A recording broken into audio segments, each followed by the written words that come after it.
Hello, Xiaoling. I am not a US Department of Health official, but I am autistic. And yesterday I was watching a video that was unpacking the statement that the president made about Tylenol being linked to autism. Yes, I'm late to the party. I am well aware this was like 9 months ago, okay? But I still want to talk about it because I feel that as a simple, mere autistic person, my opinions and my stance on this topic and the facts that I am aware of are even closer to the truth than the briefing, the speech, the wisdom that was bestowed upon us regarding Tylenol being the main cause for autism, or Tylenol being a significant risk, something that could pose a risk to the children of this mother who is consuming Tylenol. I feel like in the big 2026, you and I should both be able to see that and know that it's absolute horseradish. Absolute bullshit.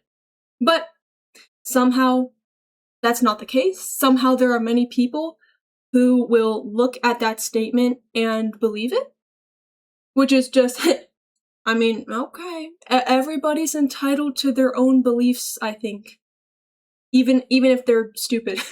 So, today I am going to unpack what I know about the whole Tylenol autism thing. I am going to unpack the things that I know, the actual risk factors for autism, and the actual reason behind a recent increase in people getting diagnosed with autism. I mean, to me, it seems fucking obvious. It seems clear as day, but maybe it's not clear as day for everyone. I mean, to be completely fair, not only am I autistic myself, but also one of my biggest special interests is psychology.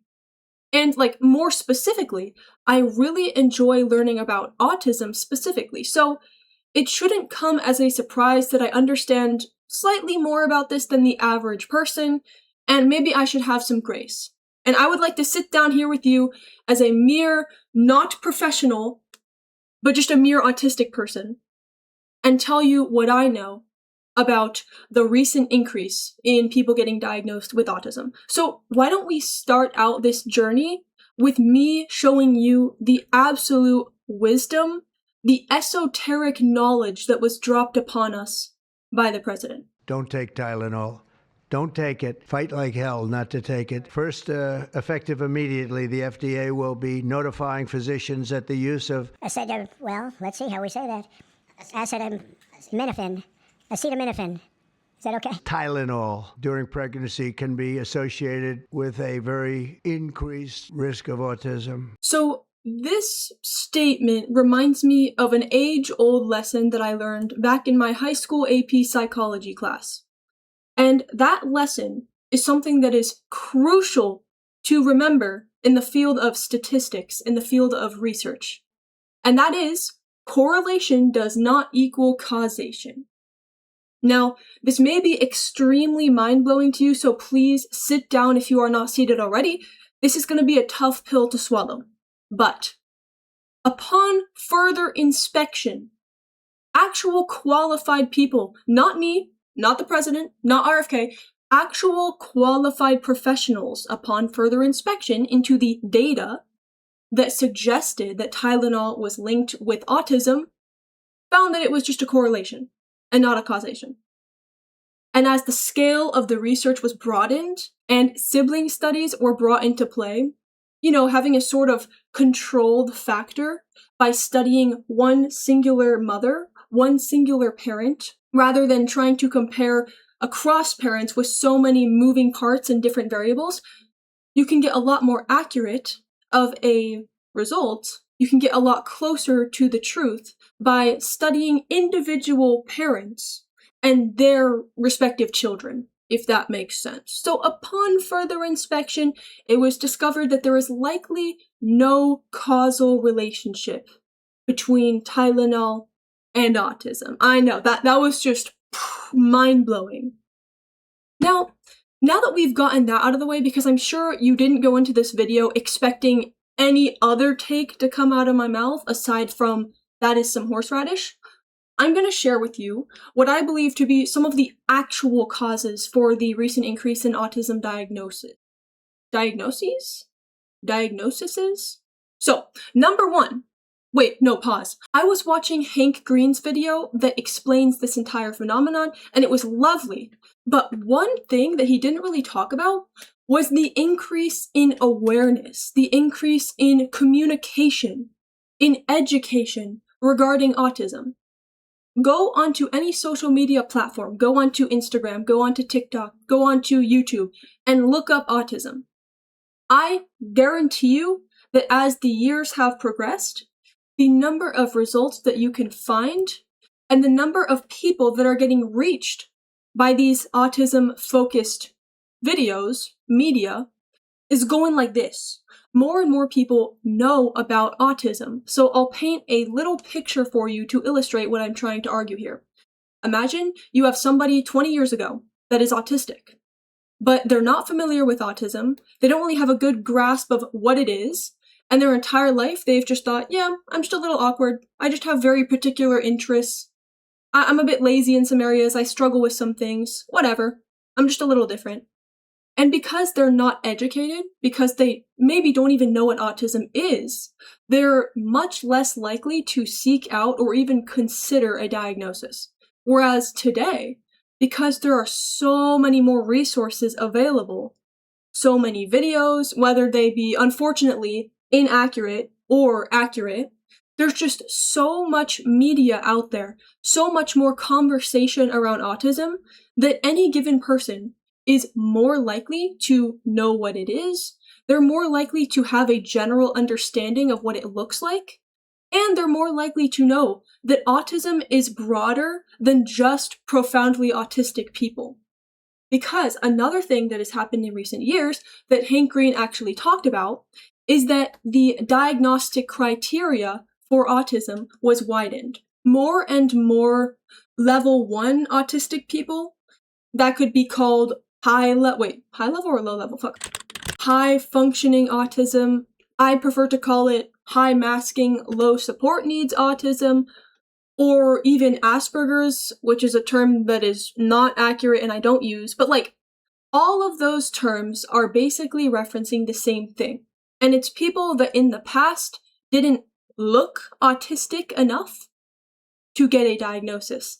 However, today, thanks to the broadening of the diagnostic criteria, as well as conversation, things on social media, resources that we can all access, a person that has high functioning or Asperger's or whatever you want to call it, low support needs autism, is more likely to recognize, wait a minute, this thing that I'm looking at right here, this disorder kind of looks like me. What if I have that? Simply because there are more resources available. And I wanted to talk about this because before actually doing my research on this topic, this was what I believe to be the main reason, just based off of common sense, based off of the few facts that I knew. I guessed that the main driver behind the increase in autism diagnosing was communication, awareness, social media, etc. People being more educated. And I was shocked to see that in Hank Green's video, he didn't even mention it once. However, Hank Green did talk about 2 reasons that I wasn't extremely familiar with, and those are diagnostic switching and the widening of diagnostic criteria for autism. So, what is diagnostic switching? Because this is a term that I also did not know when I was watching this video. Diagnostic switching is, let me pull up an actual definition so I'm not just saying shit. Diagnostic switching, also known as diagnostic substitution, occurs when an individual who would typically receive a specific diagnosis would now receive a different diagnosis because of changes in social acceptability, consumer preference, and selection of diagnostician. Differential availability of services based upon diagnostic classification, and lessening concern about the needs for specific differential diagnosis. That was a lot of words. What does that mean in this context? That means that people who would have previously been diagnosed with intellectual disability are now increasingly being diagnosed with level 3 autism or profound autism, whatever you want to call it, high support needs autism. That is a diagnostic switch. We are switching, if you want to think about it this way, from diagnosing them with intellectual disability to diagnosing them with level 3 autism. And would you look at that? That causes an increase in the amount of people being diagnosed with level 3 autism, which is a subset of autism. And I'm going to show you a really nice clip from his video that nicely sums up and represents this point. Is diagnostic switching. Here's a graph of the decrease in intellectual disability diagnosis and the increase in autism diagnoses. Now, this graph displays that phenomenon I was talking about, where less people are getting diagnosed with intellectual disability. You can see that red line going down, and that is because of the diagnostic switching, where their diagnosis is, you could say, switching to being autism instead of what would previously be diagnosed as intellectual disability. But that's like not the bulk of the reason. The bulk of that is that the diagnostic criteria generally have broadened. You can see a graph right here. Down here we have profound autism diagnosis from 2000 to 2016, and up here we have non-profound autism diagnosis from 2000 to 2016. As you can see here,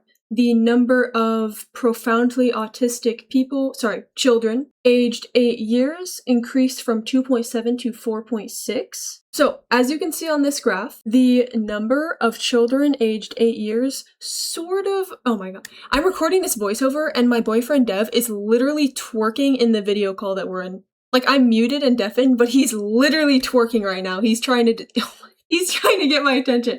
Anyway, you can see that the prevalence of profoundly autistic kids roughly doubled. I mean, what's 2.7 times 2? That's 5.4.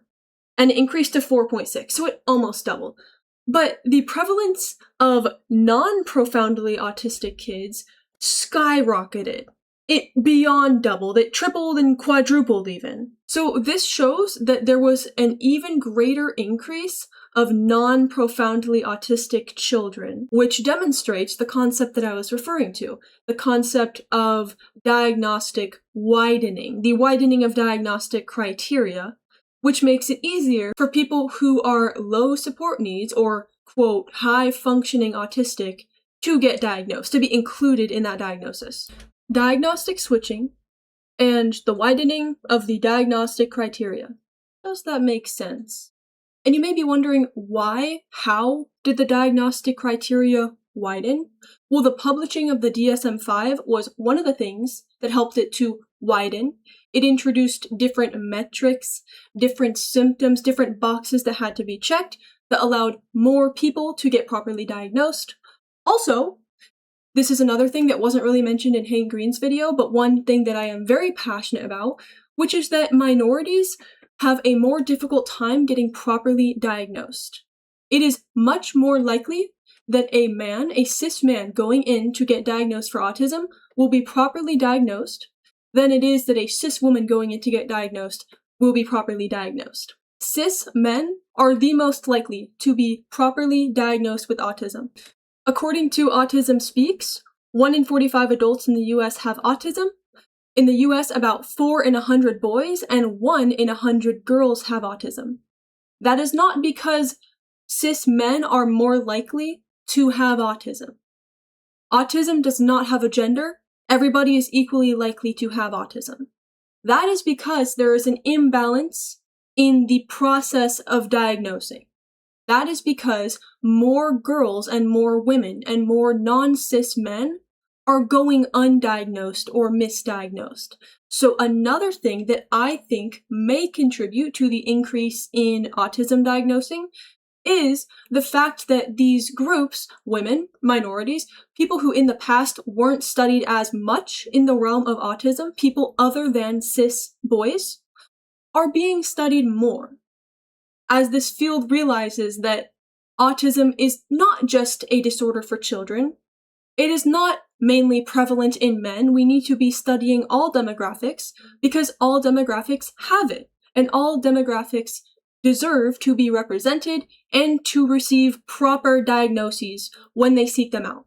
I don't know if there has actually been an improvement in minorities getting their proper autism diagnosis.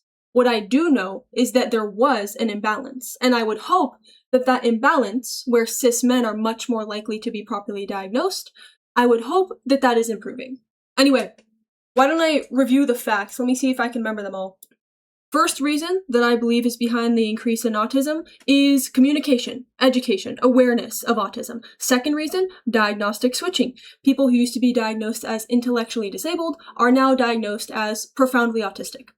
Third reason, the widening of diagnostic criteria, the DSM-5, things like that, including more minorities in research regarding autism, so that we know what to look for in demographics other than cis male boys. And the last reason was kind of what I just said, which was the whole minority, people that are not cis men getting diagnosed. I kind of double dipped there. You see what I'm saying? I'm actually really proud of myself for remembering all 4 of those, because usually I would forget that shit. Usually I would be sitting here staring at the wall for 45 minutes while I try and recall each one of those. So I'm proud of myself. I forgot to mention actual risk factors. Actual factors that can lead to autism being more prevalent, more likely. One of those risk factors is late pregnancies. And would you look at that? Guess what? Guess who was a late pregnancy? There are 2 of us sitting here, and 1 or more of us was a late pregnancy. Can you guess who it is? Well, I don't know about you, but it's me. It's me. I don't know if you are, but I am. I was born from a mother who was older than the average mother giving birth to children. And I'm autistic, so I am a living, breathing example of this idea, of this statistic. I am example A, I am exhibit A. One actual reason, one actual risk factor for autism is women, I believe it's like over their 40s, like 40 and older, that are having successful pregnancies. And why is this? It's because pregnancies have become safer as time progresses. More babies are being successfully birthed. They are not being lost during the birthing process due to technological advancements. And as a result, we have more women over 40 having successful births, and these kids are more likely to have autism, and they are also now more likely to survive being birthed. So, just wanted to throw one actual risk factor out there, and it also felt fitting because it's me. That's me. I'm the product of a risk factor. What is the moral of the story here? The moral of the story is that we have many reasons that are rooted in actual statistics that are not due to correlation, but more so suggest causation. And these reasons describe the increase in autism diagnosing. And these reasons do not include Tylenol. TLDR, Tylenol does not cause autism. And that is my stance on it as an autistic person who is not a professional. Thank you for joining me, Twin. Make sure to be kind to yourself and take care of yourself and follow my Twitch. Okay? Okay. Bye, Twin. Mwah!